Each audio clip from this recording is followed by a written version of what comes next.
Okay students, आज हम लोग अपना अगला टॉपिक स्टार्ट करेंगे। 3 फेज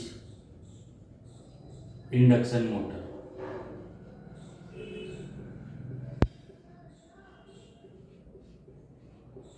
ओके, तो सबसे पहले 3 फेज इंडक्शन मोटर को पढ़ने के लिए जो हम लोगों ने डीसी मोटर पढ़ी थी उसका जो बेसिक प्रिंसिपल था कि कैसे उसमें फोर्स डेवलप होता है, किस तरीके से वो रोटेट करती है, उसको थोड़ा सा ध्यान में रखना है, रिवाइज कर लेना है। यहाँ पर जो 3 फेज इंडक्शन मोटर यानी कि वहां पर सप्लाई कैसी थी, डीसी, यहाँ पर सप्लाई कैसी हो जाएगी, एसी। तो अब हम एक्चुअली आगे जितने भी टॉपिक हैं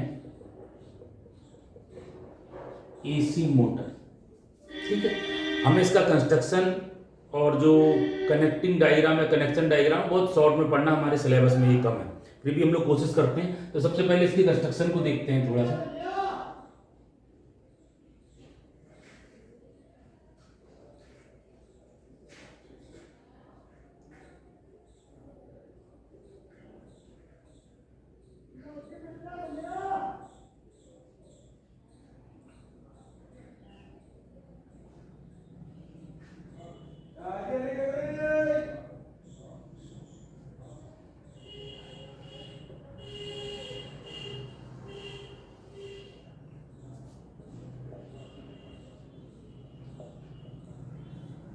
ओके, जैसा हमारा डीसी मोटर में एक स्टेटर होता था और एक रोटर होता था, यहां पर भी एक स्टेटर होगा और रोटर होगा। रोटर में चारों तरफ कंडक्टर प्लेस होंगे, किस तरीके से वो हम लोग को देखना है। अब इसमें अंतर क्या है, अगर मैं यहां पर गौर से देखूं तो अगर ये डीसी मोटर होती तो यहां पर कितने पोल है, 1 2 3 4 5 6। लेकिन 3 फेज सप्लाई के केस में, क्योंकि वहां पर डीसी के केस में सिंगल सप्लाई हो रही, तो यहां पर अगर इस तरह का एक स्ट्रक्चर है तो डीसी मोटर के केस में हम लोग क्या बोलेंगे, 1 2 3 4 5 6 पोल है। जबकि 3 फेज इंडक्शन मोटर के केस में क्या बोलेंगे, देखो जरा गौर से, यहां पर अगर 3 फेज सप्लाई है, ठीक है, तो एक फेज के लिए जो पोल होंगे वही एक्चुअली मोटर के पोल होंगे। जैसे अगर मैं कहूं इस मोटर के नंबर ऑफ पोल बताइए, तो है कितने, 6, लेकिन एक फेज के लिए कितने, 2, तो नंबर ऑफ पोल मोटर कितने होंगे, 2। ये ध्यान रखना है जरा। वैसे आपके में आएगा नहीं, आपके सिलेबस में केवल इसका ऑपरेटिंग प्रिंसिपल है और एक कर्व है जिसको हम लोग डीपली डिस्कस आगे करेंगे। अब यहां पर होता क्या है, गौर से देखिए, इसका थोड़ा सा स्ट्रक्चर और इक्विवेलेंट सर्किट मैं डिटेल में बताना चाहूंगा। क्यों, क्योंकि जिससे थोड़ा सा हमें अंदाजा हो पाए कि हमें ऑपरेटिंग प्रिंसिपल में पढ़ना क्या है। अदरवाइज अगर मैं डायरेक्ट जंप करूंगा ऑपरेटिंग प्रिंसिपल पे तो हमें कुछ भी ज्यादा कुछ समझ में आएगा नहीं। तो पहले इसका एक कंस्ट्रक्शन देख रहे हैं, रोटर के बारे में हमें ज्यादा डिस्कस नहीं करना। इस 3 फेज इंडक्शन मोटर में 2 टाइप के रोटर होते हैं, एक स्क्वायरल केज और एक wound rotor.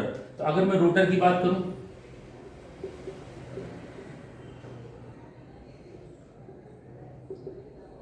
Squirrel cage rotor और दूसरा होता है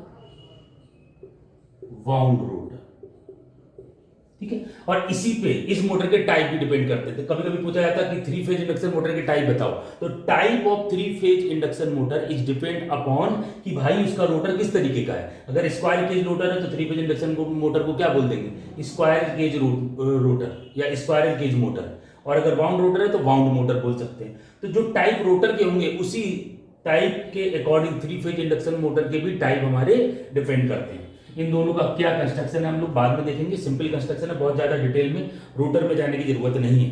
पहले हम इसके इक्विवेलेंट सर्किट को समझने की कोशिश कर रहे हैं कि डीसी मोटर में, जैसे कि अगर मैं इसका ओवरऑल ऑपरेटिंग प्रिंसिपल देखने की कोशिश करूं तो बड़ा सिंपल है कि चाहे जो भी मोटर हो, हम लोगों ने डीसी मोटर में क्या पढ़ा था कि motor basically based on the principal that when a current carrying conductor placed in a magnetic field. तो किसी भी मोटर में हमें मैग्नेटिक फील्ड डेवलप करनी है स्टेटर में, और उस मैग्नेटिक फील्ड के कारण जो रोटर है उसमें क्या डेवलप हो जाए, फोर्स। और उस रोटर में फोर्स कैसे डेवलप होगा, कौन सा प्रिंसिपल उसमें यूज होगा, उसका क्या तरीका होगा, उन तरीके को अगर हम देखें तो वो हर मोटर के लिए अलग अलग होते हैं। दैट्स इट, बेसिक प्रिंसिपल वही है कि हमें सारी की सारी मोटर में क्या करना होगा, रोटर में क्या डेवलप करना होगा, फोर्स। और जब रोटर में फोर्स डेवलप होगा तो उस फोर्स के कारण क्या आ जाएगा, टॉर्क, और उस टॉर्क के कारण मोटर रोटेट करने लगेगी। तो ये टॉर्क डेवलप करने का तरीका डीसी मोटर का अलग होता है, 3 फेज इंडक्शन मोटर का अलग होता है, और सिंक्रोनस मोटर का अलग होता है। इसलिए हम पढ़ रहे हैं, तो बेसिक प्रिंसिपल पे ध्यान रखना है। लेकिन बेसिक रिक्वायरमेंट क्या हुई, अभी हम अगर इस कंस्ट्रक्शन की बात करें तो कंस्ट्रक्शन का मतलब क्या है कि बेसिक रिक्वायरमेंट को फुलफिल करना। तो अगर हमें मोटर बनाना है तो मोटर में एक पार्ट ऐसा होना चाहिए जहां पर मैग्नेटिक फील्ड डेवलप हो और एक पार्ट ऐसा होना चाहिए जहां पर टॉर्क या फोर्स डेवलप हो। तो जो वो पार्ट जहां पर टॉर्क डेवलप होता है उसको क्या बोल देते हैं, रोटर। जहां पर मैग्नेटिक फील्ड डेवलप होती है उसको क्या बोल देते हैं, स्टेटर। इज दैट क्लियर और नॉट? अब स्टेटर में जो मैग्नेटिक फील्ड डेवलप होती है उसको हम लोग पोल के टर्म में डिफाइन किया था डीसी के मोटर के केस में। यहां भी गौर से देखते हैं। अब क्या हो गया, यहां पर जो मैग्नेटिक फील्ड डेवलप कर रहे हैं वो सप्लाई से डेवलप होगी। सप्लाई के कारण जो पोल पे जा रहा है थोड़ा सा अंतर है, वहां पर डीसी सप्लाई थी, यहां पर एसी सप्लाई थी। तो यहां पर जो तुम्हें पोल नजर आ रहे हैं वो पोल एक्चुअली किस तरीके पे डिपेंड करेंगे। अगर टोटल नंबर ऑफ पोल 6 दिख रहे हैं तो एक पेज के लिए कितने हो गए, 2। अगर जनरली पूछते कि ये मोटर 2 पोल मोटर है तो उसका कंस्ट्रक्शन कैसा होगा, 6 पोल की तरह। और उसके इफेक्टिव पोल कितने होंगे, 2। यानी कि मोटर के इफेक्टिव पोल का मतलब क्या होगा कि एक फेज के लिए जितने पोल आ रहे हैं सिमेट्रिक होगा, ऐसा नहीं होगा 5 बना दें। तो 3 फेज इंडक्शन मोटर जब भी हम बनाएंगे सारे का सारा जो सप्लाई है 3 फेज वो बैलेंस होती है, हमें पता है। तो यहाँ पर नंबर ऑफ पोल भी क्या होंगे, बैलेंस। अनबैलेंस पोल का कोई मतलब नहीं है, अदरवाइज वो मैग्नेटिक फील्ड अजीब टाइप की होगी, फिर इसका ऑपरेटिंग प्रिंसिपल या प्रॉपर वर्किंग हमारी नहीं हो पाएगी। तो गौर से समझ में आया। तो सबसे पहले हम एक शॉर्ट में कंस्ट्रक्शन पढ़ रहे हैं कि अगर मैं स्टेटर की बात करूं तो स्टेटर में मैग्नेटिक फील्ड कैसे डेवलप होगी, ये 3 फेज सप्लाई से डेवलप होगी। ऐसे ये सारे के सारे पोल ऐसे चले जाएंगे, फिर ये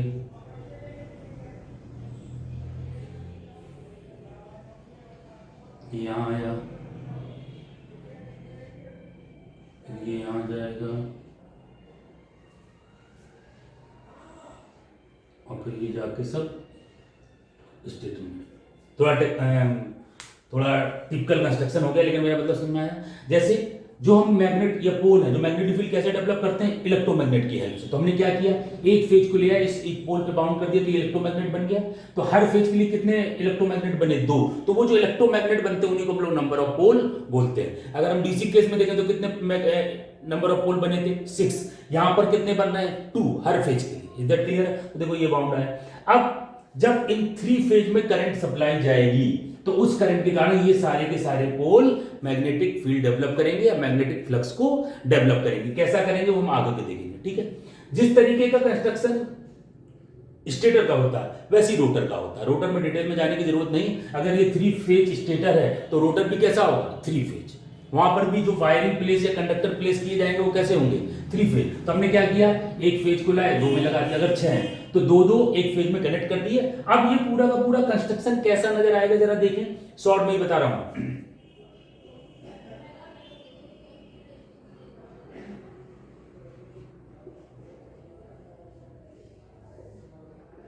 ये स्टेटर बन गया हमारा। और समझ लो, देखो एक फेज में नंबर ऑफ टर्न, तो एक फेज के जितने नंबर ऑफ टर्न है वो सब एक साथ रिप्रेजेंट कर दिए, दूसरे फेज के दूसरे साइड। तो ये एक्चुअली किस तरह का कनेक्शन हो गया, स्टार कनेक्टेड सिस्टम। अब इन तीनों फेज को मैग्नेटिक फील्ड डेवलप करने के लिए हमें किस तरीके से कनेक्ट करना है ये डिपेंड करता है कंस्ट्रक्शन पे। हम स्टेटर को स्टार में भी कनेक्ट कर सकते हैं, हम स्टेटर को डेल्टा में भी कनेक्ट कर सकते थे। बहुत डिटेल में जाने की जरूरत नहीं, सिंपल तरीका मैं बता रहा हूं। यहां पर जो मैग्नेटिक फील्ड हमें डेवलप करनी है उसके लिए हम लोग क्या करते हैं, इन सारे के सारे पोल्स में करंट फ्लो कराते हैं। तो हम लोगों ने 3 फेज सप्लाई में एक फेज के लिए कितने पोल हो गए, 2 पोल हो गए। तो उन दोनों पोलों को हमने रिप्रेजेंट कर दिया। और एक फेज जितने टोटल नंबर ऑफ टर्न हैं वो देखो, एक यहां पर हो गया इस पे और इस पे। फिर दूसरा फेज अगले 2 पोल पे कनेक्ट है, उसके नंबर ऑफ टर्न, सब कुछ बैलेंस होगा। इज इट क्लियर और नॉट? तो ये स्टेटर का इक्विवेलेंट सर्किट है। जैसा स्टेटर का इक्विवेलेंट सर्किट है वैसे ही किसका सर्किट होगा,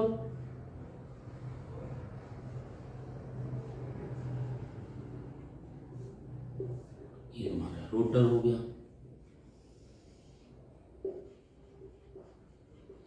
ये इक्विवेलेंट सर्किट में बता रहा हूं, ये 3 फेज सप्लाई हो गई। सबसे पहले इतना समझते हैं फिर डिटेल में जाते हैं। वही है, मैग्नेटिक फील्ड डेवलप करने के लिए हमें करंट सप्लाई देनी पड़ती है स्टेटर में। यहां पर हमने 3 फेज सप्लाई कहां पर दे दी, स्टेटर में। अच्छा गौर से देखें, अगर मैं डीसी मोटर की बात करूं तो वहां पर सप्लाई कहां पर देते थे, रोटर में। और मैग्नेटिक फील्ड कहां कैसे डेवलप करते थे, या तो एक अलग से सोर्स लगाते थे या उसी सप्लाई का कुछ पार्ट किसमें यूज कर लेते थे, मैग्नेटिक फील्ड में। पुराना अच्छे से देखो पढ़ना पड़ेगा, बिल्कुल शॉर्ट तरीके से कुछ इसमें बताया नहीं जा सकता। यहां पर जो सप्लाई है वो कहां पर हो रही है, स्टेटर में। रोटर में कोई भी सप्लाई नहीं है। This is the basic difference between DC motor and 3 phase induction motor. अब जरा गौर से देखो, बिल्कुल सिंपल तरीके से। तो हम लोगों ने मैग्नेटिक फील्ड डेवलप कर ली, और वो मैग्नेटिक फील्ड किससे डेवलप होगी, 3 फेज सप्लाई से। रोटर में कोई भी सप्लाई नहीं है। रोटर का कंस्ट्रक्शन भी कैसा है, या तो स्टार कनेक्टेड या डेल्टा कनेक्टेड। तो चाहे स्टेटर हो चाहे रोटर हो, स्टेटर की सप्लाई 3 फेज सप्लाई होगी, और रोटर भी क्या होगा, 3 फेज की तरह ही बिहेव करेगा। उसको ऐसा बना जाएगा कि वो 3 फेज लोड की तरह बिहेव करे। तो ये स्टेटर का कंस्ट्रक्शन हो गया और ये रोटर का कंस्ट्रक्शन हो गया। आगे बढ़ते हैं, ध्यान रखना आगे हम इसी प्रिंसिपल से पढ़ेंगे। और रोटर के टाइप मैंने बताई दी थी आपको, 2 टाइप के रोटर होंगे, स्क्वायरल केज रोटर और वाउंड रोटर। तो this is the basic construction of 3 phase induction motor. इस पर थोड़ा सा ध्यान रखना है किन किन चीजों का, वो हम आगे देखते हैं। तो ये चीज क्लियर हो गई, ये इक्विवेलेंट सर्किट हो गया हमारा। ये इसका ऑपरेटिंग प्रिंसिपल अभी हम पढ़ने से पहले थोड़ा सा हमने कंस्ट्रक्शन बनाया कि 3 फेज में कैसे मैग्नेटिक फील्ड डेवलप होगी, 3 फेज के नंबर ऑफ पोल हम कैसे डिसाइड करेंगे। तो देखने में तो 6 पोल है, लेकिन इफेक्टिव पोल कितने हैं, 2। न्यूमेरिकल में और आपके सिलेबस में इन सब टेक्निकल बातों का ज्यादा डिस्कशन नहीं होगा। डायरेक्ट आपको क्या दिए जाएंगे, number of pole of motor. तो आपको अंदर के कंस्ट्रक्शन को देखने की जरूरत नहीं। इक्विवेलेंट सर्किट याद रखना है बहुत अच्छे से। थोड़ा कुछ चीजें मैं अच्छा, तो सबसे पहली चीज कंस्ट्रक्शन की हमने बात कर ली। चलो, अब जब भी हमें 3 फेज इंडक्शन मोटर या आगे के जितने भी टॉपिक पढ़ने हैं, उन सब में हमें रोटेटिंग मैग्नेटिक फील्ड, इसकी बात जरूर करेंगे। What is rotating magnetic field. अब गौर से देखते हैं जरा। जैसे अगर मैं इस स्टेटर की बात करूं, मैंने कहा रोटर मैंने बहुत डिटेल में नहीं पढ़ा है, क्योंकि रोटर की बहुत ज्यादा जरूरत पड़ने वाली नहीं है। बिल्कुल रोटर का मतलब क्या होगा, यहां पर कंडक्टर है, बस सिंपल सी बात। बिल्कुल डीसी मोटर का जब भी तुम ऑपरेटिंग प्रिंसिपल पढ़ोगे तो डीसी मोटर तुम्हें ध्यान रखनी चाहिए। हाँ, यहां पर जो कंडक्टर हैं वो सब किस में कनेक्टेड हैं, 3 फेज टाइप के कनेक्शन है उनमें, कैसे, जैसे मैंने डायग्राम बनाया था। अच्छा, डीसी में यहां पर मैग्नेट होते थे, यहां पर भी मैग्नेट है, लेकिन यहां पर मैग्नेट किस कारण बन रहा है, 3 फेज सप्लाई के कारण। तो वो कैसे नजर आएंगे, जैसा हमने यहां पर इक्विवेलेंट सर्किट में बनाया था। एक बार आपने सप्लाई दे दी, फिर क्या होगा। तो सबसे पहली चीज 3 फेज इंडक्शन मोटर में एक और नई चीज हमें पढ़नी है, रोटेटिंग मैग्नेटिक फील्ड, और वो स्टेटर की सप्लाई पर डिपेंड करेगी। क्लियरली मैं बहुत शॉर्ट में रोटेटिंग मैग्नेटिक फील्ड के बारे में बता रहा हूं। अगर मैं इस तरह के स्टेटर में सिंगल फेज एसी सप्लाई दे दूं, ठीक है, अगर मैं इलेक्ट्रोमैग्नेट में सिंगल फेज करंट दे दूं एसी, देखो इनमें क्या फ्लो कर रहा है, IS1, IS2, IS3, ये 3 करंट फ्लो कर रहे हैं। ये करंट इलेक्ट्रोमैग्नेट में जाएंगे, तो इलेक्ट्रोमैग्नेट के कारण क्या डेवलप करेंगे, magnetic field. Is that clear, उस सर्किट को रिलेट कर रहे हैं। यानी कि जब ये करंट फ्लो करेंगे तो अपने अपने मैग्नेट में क्या डेवलप कर देंगे, मैग्नेटिक फील्ड। तो अब एक फेरारीज प्रिंसिपल होता है, उसके अकॉर्डिंग हमें, तुम्हें डिटेल में नहीं जाना, बस ये याद कर लेना और समझ लेना कि अगर मैं एक सिंगल फेज सप्लाई दे दूं किसी भी इलेक्ट्रोमैग्नेट में, या इस तरह के कंस्ट्रक्शन में पूरे में सिंगल फेज सप्लाई दे दूं, तो जब भी सिंगल फेज सप्लाई के कारण, सिंगल फेज करंट के कारण जो मैग्नेटिक फील्ड डेवलप होती है, वो एक्चुअली किस टाइप की होती है, वो हम लोग डिस्कस करते हैं।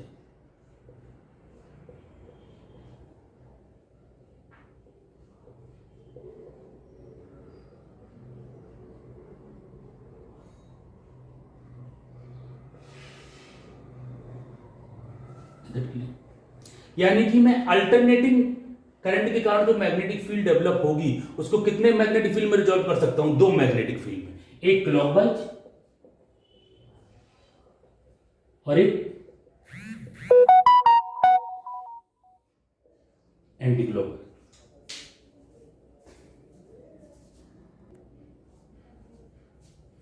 ओके, तो अगर कहीं पर भी इस तरह के कंस्ट्रक्शन में सिंगल फेज सप्लाई आपने दे दी, तो मैग्नेटिक फील्ड कैसी होगी, पल्सेटिंग। कैसी होगी, पल्सेटिंग। और एक पल्सेटिंग मैग्नेटिक फील्ड को हम लोग 2 मैग्नेटिक फील्ड में रिजॉल्व कर सकते हैं, जिनका मैग्नीट्यूड क्या है, कांस्टेंट।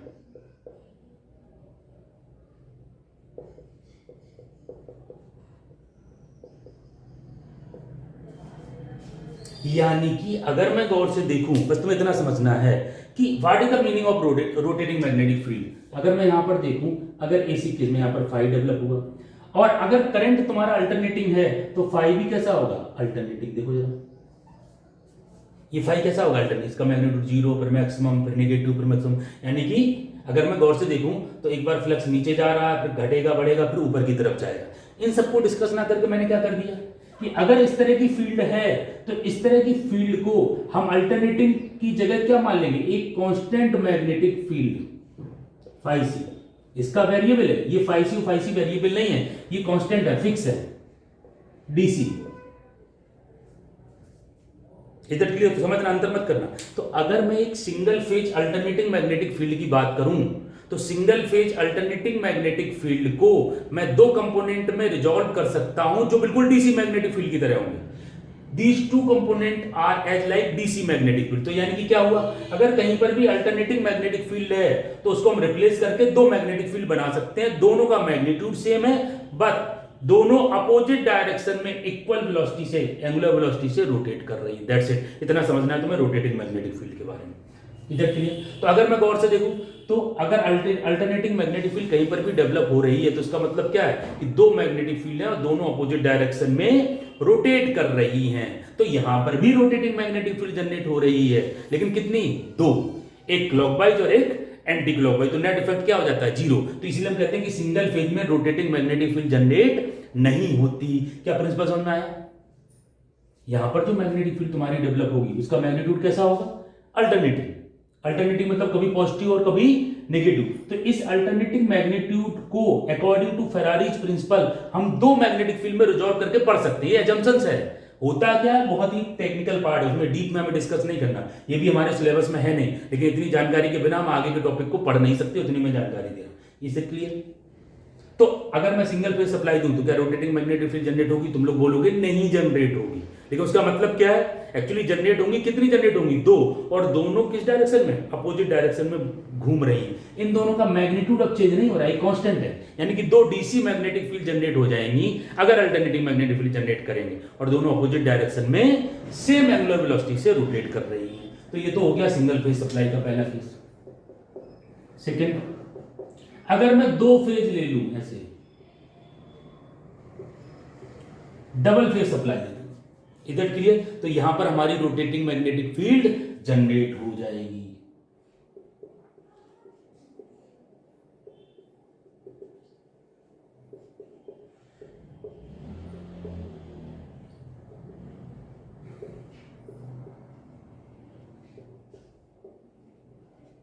इधर क्लियर?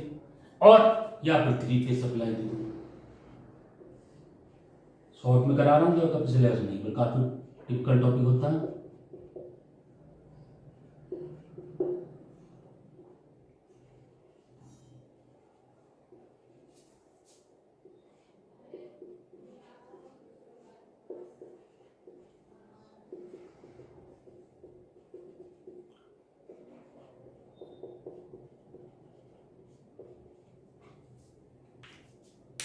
इधर के ये तीनों को शॉर्ट में समझना है।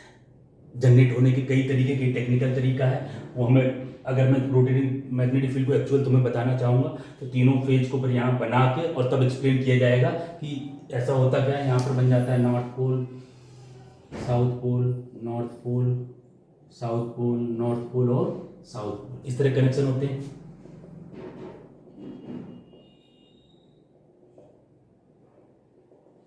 ये इस तरीके के कुछ कनेक्शन होते हैं।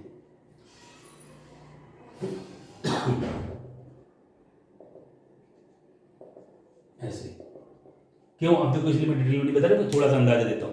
तो एक्चुअली होता क्या है कि ये जो नॉर्थ, ये सिचुएशन है, तो अगर थ्री फेज सप्लाई है या टू फेज सप्लाई है तो ये सिचुएशन कैसी हो जाती है कि ये ऐसे करके, ये जो नॉर्थ पोल का इफेक्ट है तो ये नॉर्थ हो जाता है और ये, तो ये पूरा का पूरा स्ट्रक्चर ऐसे घूमने लगता है।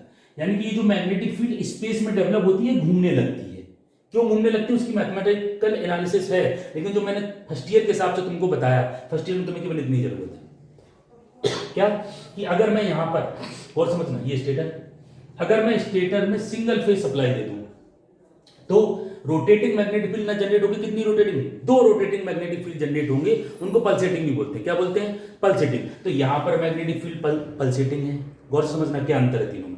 ये जो मैग्नेटिक फील्ड इस करंट के कारण जनरेट हुई सिंगल फेज सप्लाई में, कैसी सप्लाई में, single phase, two phase, three phase, for phi is equal to 90, phi is equal to 120।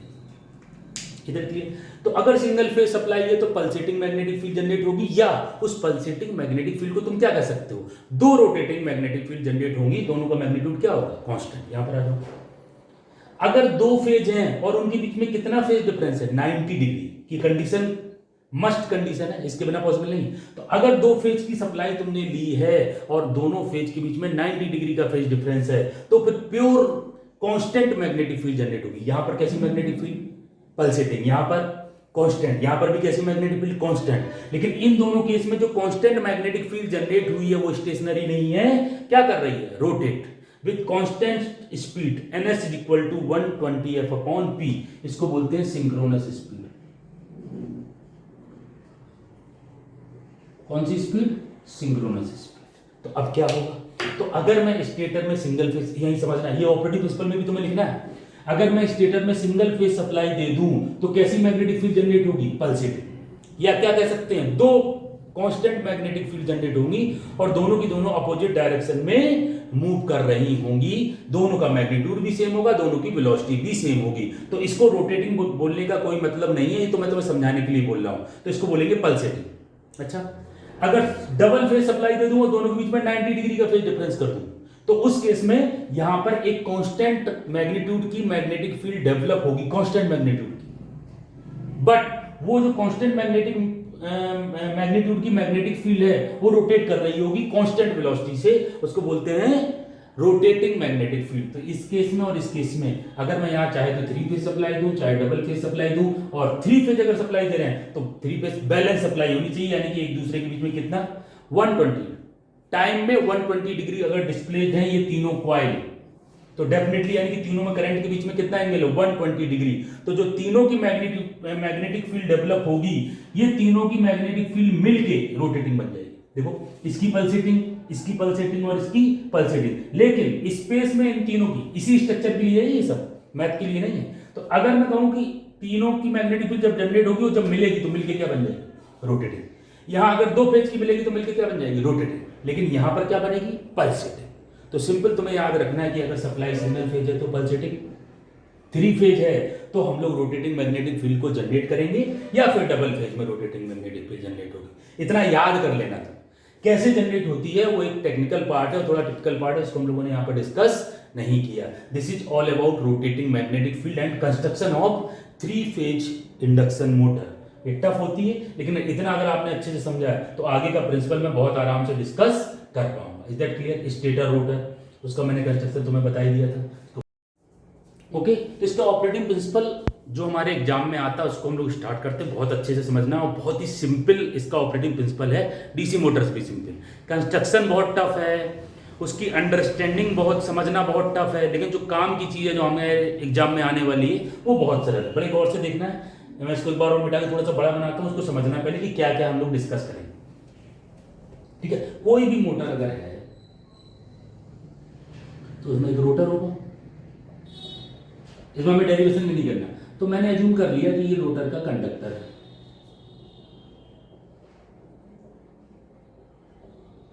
ये हमने क्या मान लिया, स्टेटर, और स्टेटर में सप्लाई कैसी दे दी, 3 फेज। आगे चल के मैं बिल्कुल सिंपल सा डायग्राम, तो यहां पर क्या डेवलप हो जाएगा, 5, और ये 5 कितनी वेलोसिटी से, ये कितनी, ns, सिंक्रोनस स्पीड से। क्यों? क्योंकि सप्लाई कैसी है, 3 फेज। तो जरा देखते हैं कौन से, जो जो तुमने पढ़ा। जैसी मैंने स्टेटर में 3 फेज सप्लाई दी तो एक मैग्नेटिक फील्ड जनरेट हो गई +5, और वो मैग्नेटिक फील्ड का मैग्नीट्यूड क्या है, कांस्टेंट, लेकिन वो क्या कर रही है, रोटेट विद स्पीड ns। इतनी चीज क्लियर है, नाम से हमें पता है 3 फेज इंडक्शन मोटर, यानी कि इसमें जो कुछ भी होगा इंडक्शन के कारण होगा। कैसे होगा हम लोग देखते हैं। अच्छा देखो, अगर ये मैग्नेटिक फील्ड कांस्टेंट है, अगर रोटेट ना कर रही होती, समझना जरा, अगर ये मैग्नेटिक फील्ड कांस्टेंट है और अगर रोटेट नहीं कर रही होती तो ये जो फ्लक्स है इसके क्रॉस जाता कंडक्टर के क्रॉस, और किसी भी कंडक्टर के क्रॉस अगर फ्लक्स है तो उस कंडक्टर में कुछ भी नहीं होता। लेकिन अगर कंडक्टर के क्रॉस फ्लक्स चेंज हो रहा है तो उसमें क्या इंड्यूस होता है, ईएमएफ। गौर से समझना, यानी कि अगर ये रोटेट ना कर रही होती तो डेफिनेटली इस कंडक्टर में कुछ भी होने वाला नहीं था, लेकिन ये मैग्नेटिक फील्ड क्या कर रही है, रोटेट। और अगर ये मैग्नेटिक फील्ड रोटेट कर रही है, इसका मतलब फ्लक्स घूम रहा है। अगर घूमता हुआ फ्लक्स किसी भी कंडक्टर में जाएगा, अगर रोटेट करता हुआ फ्लक्स किसी भी कंडक्टर में जाएगा तो उस कंडक्टर में फ्लक्स चेंज होगा। और according to Faraday's law of electromagnetic induction, अगर किसी भी कंडक्टर में फ्लक्स चेंज होता है तो उसमें क्या इंड्यूस हो जाएगा, ईएमएफ। तो स्टेप बाय स्टेप लिखते हैं, मैंने जो नोट्स दिए उसमें लिखा हुआ है, तो गौर से मैं समझा रहा हूं। सबसे पहली चीज, जैसे ही हम लोगों ने 3 फेज सप्लाई दी तो क्या जनरेट होगी, रोटेटिंग मैग्नेटिक फील्ड, और उसकी स्पीड क्या होगी, ns is equal to 120 f upon p, f supply frequency, p मैंने बताया था नंबर ऑफ पोल। आगे बढ़ते हैं, रोटेटिंग मैग्नेटिक फील्ड जनरेट हो गई और कितनी स्पीड से रोटेट कर रही है, ns। जब ये घूमती हुई मैग्नेटिक फील्ड इस कंडक्टर में जाएगी तो इस कंडक्टर में क्या चेंज होगा, फ्लक्स। और किसी भी कंडक्टर या कॉइल में अगर फ्लक्स चेंज होगा तो उसमें क्या इंड्यूस हो जाएगा, ईएमएफ। अगर इस कंडक्टर में ईएमएफ इंड्यूस हो गया तो हमने जो रोटर का डायग्राम बनाया था उसके कंडक्टर कैसे होते हैं, आपस में शॉर्ट। इधर क्लियर। तो जैसे ही इसमें ईएमएफ इंड्यूस होगा तो क्या फ्लो करने लगेगा, करंट। क्या फ्लो करने लगेगा, करंट। यानी कि क्या होगा, जैसे ही मैंने स्टेटर में सप्लाई दी, उस सप्लाई के कारण रोटेटिंग मैग्नेटिक फील्ड जनरेट हुई, और उस रोटेटिंग मैग्नेटिक फील्ड के कारण ये जो रोटर कंडक्टर है, एक का डिस्कस कर रहे हैं बहुत, वो सब देखना नहीं, बिल्कुल शॉर्ट में लिखना है। तो इस कंडक्टर में क्या इंड्यूस हो गया, ईएमएफ, और उस ईएमएफ के कारण क्या हो गया, करंट। तो सबसे पहली चीज, ईएमएफ आया, ईएमएफ से क्या आ गया, करंट आ गया। इधर क्लियर। तो हम अब मैं कंडक्टर को बनाता हूं, यहाँ ये कंडक्टर में क्या प्रोड्यूस हो गया, करंट। इधर क्लियर। अब जरा गौर से देखना,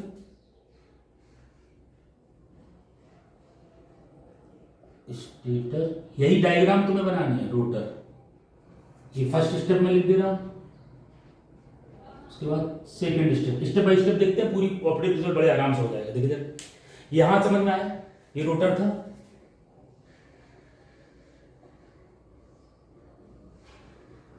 ये वही स्ट्रक्चर एनएस, ये स्ट्रक्चर था। रोटेटिंग मैग्नेटिक फील्ड जनरेट हुई, जब ये रोटेटिंग मैग्नेटिक फील्ड रोटर के कंडक्टर से होकर गुजरी तो रोटर के कंडक्टर में फ्लक्स चेंज हुआ, और फ्लक्स चेंज होने के कारण इन कंडक्टर में क्या इंड्यूस हो गया, ईएमएफ। और उस इंड्यूस ईएमएफ के कारण जितने भी रोटर के कंडक्टर हैं उन सब में क्या फ्लो करने लगा, करंट। क्या फ्लो करने लगा, करंट। इसके बाद थोड़ा सा एक टेक्निकल पार्ट है, इस करंट के कारण जब भी किसी कंडक्टर में करंट फ्लो करता है तो वो कंडक्टर कुछ ना कुछ मैग्नेटिक फील्ड जरूर डेवलप करता है। थोड़ा सा डिस्कस यहाँ पर करते हैं उस मैग्नेटिक फील्ड के बारे में। तीसरे स्टेप में अगर हम जाएं तो ये तुम्हारा जो कंडक्टर है, अगर इस कंडक्टर में करंट बाहर की तरफ मार रहे हैं तो देखो, अगर किसी भी कंडक्टर में करंट है, स्टेट कंडक्टर में, तो उसके चारों तरफ ये उंगलियों की तरह मैग्नेटिक फील्ड डेवलप हो जाती है। कैसे, देखो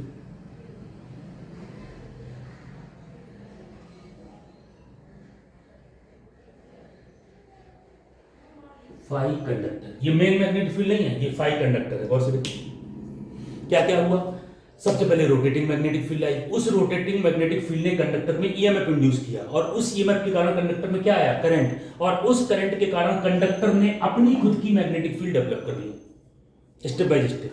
अब जब कंडक्टर अपनी खुद की मैग्नेटिक फील्ड डेवलप करेगा तो जरा गौर से देखो, अगर मैं गौर से देखूं तो इस तरीके से डेवलप करेगा, ऐसे। तो इस तरफ की मैग्नेटिक फील्ड कम होगी और इधर की बढ़ेगी, तो नेट मैग्नेटिक फील्ड पे बहुत ज्यादा इफेक्ट नहीं पड़ेगा। हाँ, अब ये जो कंडक्टर के कारण जो मैग्नेटिक फील्ड डेवलप हुई है, ये जो मेन मैग्नेटिक फील्ड है उसको अपोज करेगी। तो अगला स्टेप क्या है, द कंडक्टर मैग्नेटिक फील्ड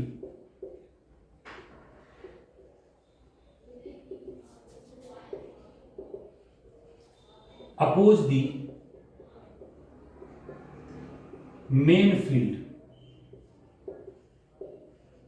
क्यों, लेंज लॉ, लेंज लॉ का बहुत रोल है, और उसी लेंज लॉ के अकॉर्डिंग मैं इस पूरे प्रिंसिपल को पढ़ रहा हूं। तो ये जो मैग्नेटिक फील्ड है मेन मैग्नेटिक फील्ड का अपोज करेगी, तो मेन मैग्नेटिक फील्ड डेफिनेटली कुछ कम होगी, थोड़ा बहुत इफेक्ट पड़ता है कई चीजों पे। तुम सीधा ये समझ लो कि ये मैग्नेटिक फील्ड इस मैग्नेटिक फील्ड को अपोज करेगी, क्योंकि इस मैग्नेटिक फील्ड के कारण ही आई। इधर क्लियर हो ना, कैसे आई, पहले रोटेटिंग मैग्नेटिक फील्ड के कारण कंडक्टर में करंट आया, कंडक्टर में करंट आने के कारण, करंट के कारण इस कंडक्टर की खुद की मैग्नेटिक फील्ड आई, और ये मैग्नेटिक फील्ड किसके कारण आई है, मेन फील्ड के कारण, तो उसको अपोज करेगी according to Lenz law.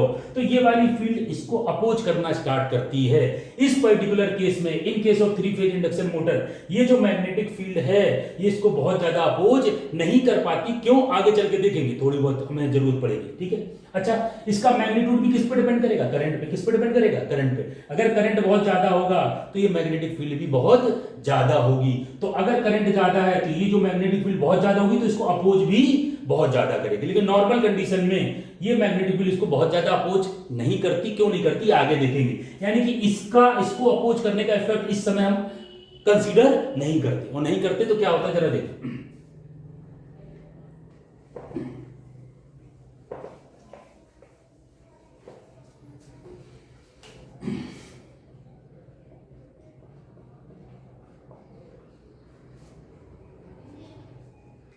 Step by चौथा। अब क्या होगा जरा गौर से देखिए क्या सिचुएशन है।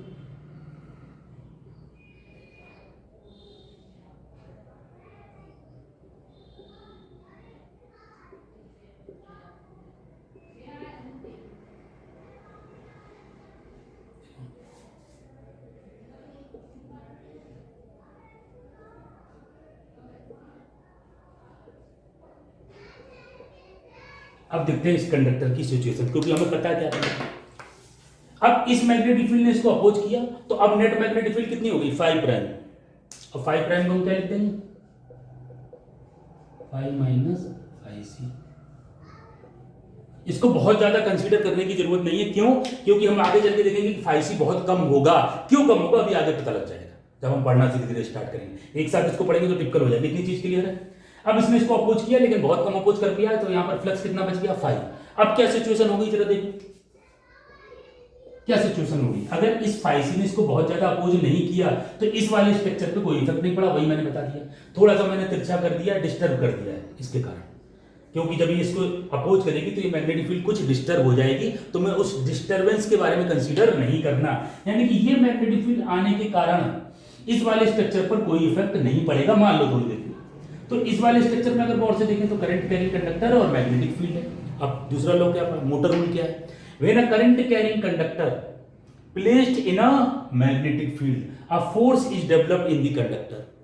यानी कि क्या होगा, इस करंट कैरिंग कंडक्टर में क्या डेवलप हो जाएगा, force, and the direction of force this. कैसे आती है डायरेक्शन ऑफ फोर्स, या तो हम फ्लेमिंग्स लेफ्ट हैंड रूल लगाते हैं उससे आ जाएगी, या लेंज लॉ से। हम लोग यहां लेंज लॉ से इसको निकालने की कोशिश करते हैं, ठीक है। जरा गौर से देखो, तो ये फोर्स की डायरेक्शन आ गई। और जब इन कंडक्टर में फोर्स लगने लगेगा, तो इस रोटर में कई कंडक्टर हैं, सारे कंडक्टर में फोर्स लगने लगेगा और ये मोटर उसी फोर्स की डायरेक्शन में रोटेट करने लगेगी with speed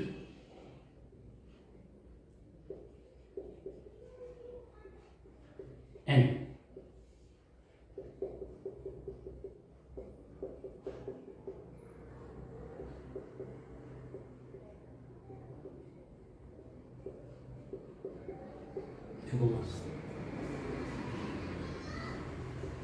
this is the operating principle of 3 phase induction motor. इसमें और चीजें भी डिस्कस करते हैं गौर से।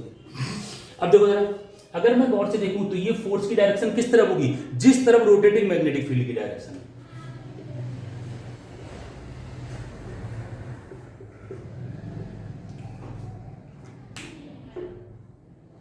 अब ये फोर्स की डायरेक्शन लेंज लॉ से मैंने कैसे निकाली बाद में डिस्कस करूंगा, पहले इतनी चीज क्लियर हुई। क्योंकि तुम्हें बेसिक जो फंडा है वो ये पढ़ना है कि फोर्स डेवलप कैसे होगा, वो मैंने तुम्हें बता दिया। अब टेक्निकलिटी इसकी जो है वो हम डिस्कस करते हैं। मैंने ये लेंज लॉ से इस फोर्स की डायरेक्शन निकाली, और लेंज लॉ के अकॉर्डिंग ये फोर्स की डायरेक्शन किस तरफ होगी, जिस तरफ रोटेटिंग मैग्नेटिक फील्ड डेवलप है, या जिस समय जो मैग्नेटिक फील्ड जिस डायरेक्शन में रोटेट कर रही है, मोटर भी उसी डायरेक्शन में रोटेट करेगी। क्यों, जरा समझना है। क्योंकि जो भी चीज इंड्यूस होती है वो उसको अपोज करती है जिसके कारण वो प्रोड्यूस हो रही है। तो गौर से देखो, ये प्रिंसिपल बहुत जरूरी है। अच्छा, इस रोटर में जो कुछ भी होगा इस मैग्नेट किस कारण होगा, क्यों, क्योंकि ये मैग्नेटिक फील्ड घूम रही है। इधर क्लियर, यानी कि अगर मैं देखूं तो इस रोटर में जो कुछ भी हो रहा है मैग्नेटिक फील्ड घूम रही है NS, और ये कंडक्टर रखे हुए रोटर। तो इन कंडक्टर में क्या लगेगा, फोर्स, और इस फोर्स की डायरेक्शन कहां होगी, जिससे कि वो उस चीज को अपोज करे जिसके कारण ये सब हो रहा है। तो ये किसके कारण हो रहा है, क्योंकि अगर ये मैग्नेटिक फील्ड ना घूम रही होती, अगर ये मैग्नेटिक फील्ड ना घूम रही होती तो कुछ भी नहीं होता। यानी कि जो कुछ भी इस स्ट्रक्चर में आप देख रहे हैं वो क्या है, due to the motion of the magnetic field with respect to rotor. यानी कि जो मैग्नेटिक, अगर मैं देखूं तो रोटर मोटर नहीं चल रही है और मैग्नेटिक फील्ड घूम रही है, तो रिलेटिव मोशन हो रहा है और उस रिलेटिव मोशन के कारण सब कुछ हो रहा है। तो जो कुछ भी इंड्यूस हुआ, ये जो फोर्स डेवलप होगा वो उस डायरेक्शन में डेवलप होगा जिसके कारण, तो ये किसके कारण प्रोड्यूस हो रहा है, क्योंकि मोटर घूम रही है, तो ये किस चीज को अपोज करेगा, relative motion between stator magnetic field and rotor. देखो, तो अगर इसी डायरेक्शन में फोर्स लगा तो मोटर इस डायरेक्शन में घूमेगी, और अगर इस डायरेक्शन में घूमेगी तो इन दोनों के बीच में रिलेटिव मोशन कम होगा। तो जो भी चीज जिसके कारण प्रोड्यूस होती है, यहां जो कुछ भी तुमने पढ़ा, फोर्स करंट इंड्यूस हुआ, किस कारण इंड्यूस हुआ, क्योंकि रोटर के चारों तरफ मैग्नेटिक फील्ड घूम रही थी, यानी कि रोटर और मैग्नेटिक फील्ड के बीच का जो रिलेटिव मोशन है वो रिस्पॉन्सिबल है पूरे के पूरे ऑपरेटिंग प्रिंसिपल के लिए। तो जो कुछ भी इंड्यूस हो रहा है, जो फोर्स हो रहा है, जो कुछ भी इंड्यूस हुआ, वो उस चीज को अपोज करेगा, यानी कि इन दोनों के रिलेटिव मोशन को कम करना है, जो भी चीज इंड्यूस हो रही है उसको। तो ये फोर्स इंड्यूस हो रहा है, फोर्स घुमाएगा, जब कोई फोर्स घुमाएगा तो फोर्स जिस डायरेक्शन में घुमाएगा उस डायरेक्शन में घूमने के कारण रोटर में और मैग्नेटिक फील्ड में रिलेटिव मोशन कम होना चाहिए। देखो जरा, अगर ये इस तरफ घूमेगा एनएस में, तो इन दोनों के बीच में स्पीड कितनी होगी, NS minus N, relative speed बताओ।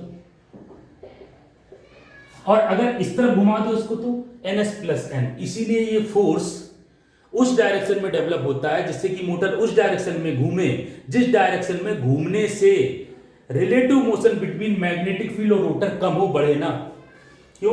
क्योंकि अगर बढ़ेगा तो फिर तो तुम जान रहे हो, अगर इनके बीच में रिलेटिव मोशन बढ़ेगा तो इंड्यूस ईएमएफ भी बढ़ेगा, और इंड्यूस ईएमएफ बढ़ेगा तो करंट बढ़ेगा, और करंट बढ़ेगा तो फोर्स बढ़ेगा। तो देखो, जब मोटर घूमेगी तो और फोर्स बढ़ता जाएगा और बढ़ता जाएगा, ये मैंने बताया था पॉसिबल है नहीं, क्योंकि जैसे जैसे मोटर घूमे फोर्स कम होना चाहिए, नहीं तो मोटर की स्पीड इनफाइनाइट हो जाएगी। तो वो प्रिंसिपल यहां पर भी वैलिड है डीसी मोटर वाला। चलिए आगे देखते हैं।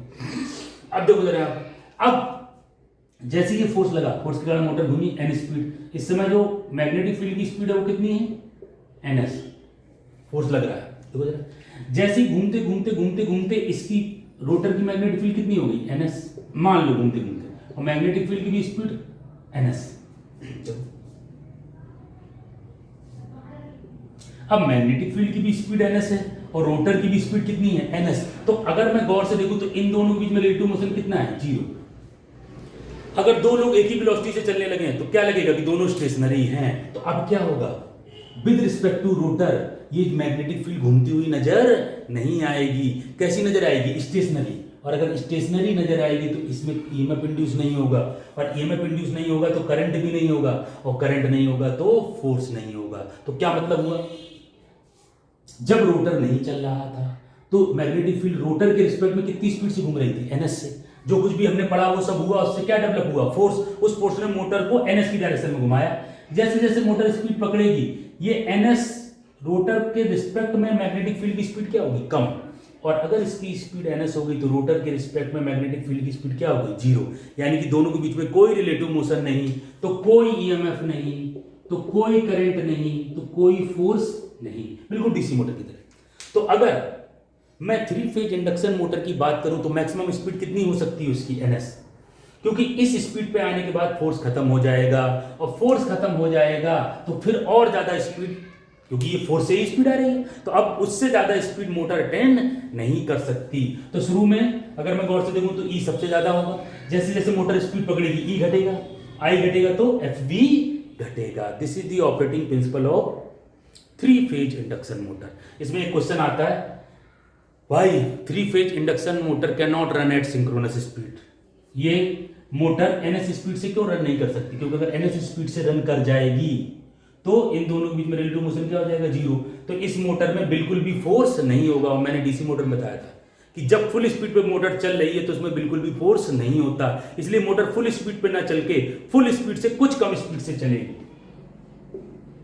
क्यों? क्योंकि जब हम मोटर पे वर्क नहीं कर रहे, एट नो लोड कंडीशन में भी मोटर को थोड़ा सा फोर्स तो अपने अंदर चाहिए, डीसी मोटर की तरह। किसको अपोज करने के लिए, एयर रेजिस्टेंस और फ्रिक्शन और विंडेज लॉसेज जो इसके अंदर होते हैं, क्योंकि ये चल रही है, मैकेनिकल वर्क कर रही है थोड़ा बहुत। तो जब हमने इस मोटर पर लोड नहीं लगाया तब भी ये मोटर फुल स्पीड पर रन नहीं करेगी। क्यों? क्योंकि जब हमने लोड नहीं लगाया तब भी मोटर को थोड़ा सा फोर्स चाहिए। किस काम के लिए, एयर फ्रिक्शन को अपोज करने के लिए, और इसके अंदर जो लॉसेज हो रहे हैं, फ्रिक्शन लॉस, विंडेज लॉस वगैरह, उन लॉस को अपोज करने के लिए। तो अब कोई भी मोटर कभी भी अपनी फुल स्पीड पे नहीं दौड़ती। हाँ, थ्योरेटिकली इसकी फुल स्पीड कितनी है, एनएस। लेकिन प्रैक्टिकली ये NS से थोड़ी सी कम स्पीड पे दौड़ेगी, जिससे थोड़ा सा फोर्स आ जाए, वो एयर रेजिस्टेंस जो हल्की फुल्की है उसको अपोज ये मोटर कर सके। गौर से देखिए, सिंपल इतना ही ऑपरेटिंग प्रिंसिपल तुम्हें लिखना, वर्किंग प्रिंसिपल अच्छे से याद रखना कैसे क्या हो रहा है। शुरुआत में फिर से एक बार देख लीजिए, टफ है। रोटेटिंग मैग्नेटिक फील्ड जनरेट हुई, देखना गौर से, पूरा समझ में आएगा। और रोटेटिंग मैग्नेटिक फील्ड जनरेट हुई तो मैग्नेटिक फील्ड घूम रही थी, तो रोटर कंडक्टर में जब घूमती हुई मैग्नेटिक फील्ड गई तो ईएमएफ इंड्यूस हुआ, ईएमएफ से करंट आया, और when a current carrying conductor placed in a magnetic field, तो कंडक्टर में क्या आ गया, फोर्स। और इस फोर्स के कारण मोटर रोटेटिंग मैग्नेटिक फील्ड की डायरेक्शन में धीरे धीरे घूमने लगी। जैसे जैसे ये मोटर घूम रही है, एन बढ़ रहा, और अगर एन बढ़ रहा है तो rate of change of flux इस कंडक्टर में घट रहा है। यहां फ्लक्स सबसे तेजी से चेंज होगा क्योंकि ये स्टेशनरी है, और ये तो इसके रिस्पेक्ट में इसकी वेलोसिटी कितनी है, ns। जब ये n स्पीड से घूमने लगेगी तो इस रोड जब ये कंडक्टर n स्पीड से घूम रहा है तो इस कंडक्टर के रिस्पेक्ट में इस मैग्नेटिक फील्ड की स्पीड कितनी हो जाएगी, ns minus n। Is that clear? तो यहां पर जो कुछ भी हो रहा है वो किस पे डिपेंड कर रहा है, ns minus n EIF is proportional to, ये ध्यान रखना, यहां लिख रहा हूं बड़े से, induced EMF, current and force all is proportional to ns minus n। अब जरा समझो वर्किंग प्रिंसिपल। तो जब मोटर नहीं चल रही तो ns n जीरो, ns तो फिक्स होता है, कभी भी चेंज नहीं होने वाला, इसको याद कर लेंगे न्यूमेरिकल में भी। जैसे ही तुमने 3 फेज सप्लाई दे दी, रोटेटिंग मैग्नेटिक फील्ड जनरेट हो गई। जैसे ही ये रोटेटिंग मैग्नेटिक फील्ड इस कंडक्टर में जाएगी तो by Faraday law of electromagnetic induction इसमें ईएमएफ आएगा, करंट आएगा, और मैंने बताया करंट का नाम फोर्स है। उस फोर्स के कारण मोटर फोर्स की डायरेक्शन में घूमना स्टार्ट करेगी। जब वो n स्पीड से घूमने लगेगी, जो पहले रिलेटिव मोशन क्या था, पहले E I और F किसके प्रोपोर्शनल थे, ns के, अब किसके प्रोपोर्शनल हो गए, ns माइनस n। और जैसे जैसे आप स्पीड बढ़ाओगे ये टर्म कम होगा, ये टर्म कम होगा तो E I और F भी कम होगा। और देखो अगर n और ns बराबर हो जाएंगे तो ये तीनों के तीनों फैक्टर 0 हो जाएंगे, और इससे ज्यादा फिर मोटर की स्पीड नहीं बढ़ेगी, क्योंकि मोटर की स्पीड कौन बढ़ा रहा है, फोर्स। क्या मोटर की स्पीड ns हो सकती है? तो प्रैक्टिकल केस में नहीं, आइडियल केस में हो सकती है, क्योंकि आइडियल केस में क्या मानते हैं कि अगर मोटर पर लोड नहीं लगाया तो मोटर को बिल्कुल भी ताकत नहीं चाहिए। लेकिन प्रैक्टिकल केस में क्या है, जब हम मोटर पर लोड नहीं भी लगा रहे तो उसका खुद का लोड होता है, घूमने का लोड, तो उस लोड के लिए थोड़ा सा फोर्स चाहिए, और ये फोर्स आएगा कब, तो अगर मोटर ns स्पीड से, तो पहले क्या हो गया, वर्किंग क्या समझनी, सप्लाई दी, मोटर ns स्पीड से घूमने लगी, देखो पहले फोर्स लगा, धीरे धीरे धीरे धीरे ns स्पीड। अब इस समय इसमें कोई भी फोर्स नहीं है, हमने लोड लगाया तो मोटर अपनी स्पीड को क्या करेगी, थोड़ा सा कम। जब ये स्पीड थोड़ा सा कम करेगी तो ns माइनस n थोड़ा सा आएगा, तो थोड़ा फोर्स आएगा, थोड़ा करंट, और स्पीड कम करेगी तो और फोर्स। तो डीसी मोटर की तरह ये मोटर भी लोड को बढ़ाने के लिए, अपने अंदर ताकत डेवलप करने के लिए अपनी स्पीड को कम करती है, क्योंकि स्पीड कम करने से ns माइनस n बढ़ता है, और अगर ये बढ़ेगा तो फोर्स की वैल्यू भी बढ़ेगी। कैसे, आप अपने मन से अंदाजा लगाइए किस तरीके से आपको इस ऑपरेटिंग प्रिंसिपल को देखना। Okay, thank you.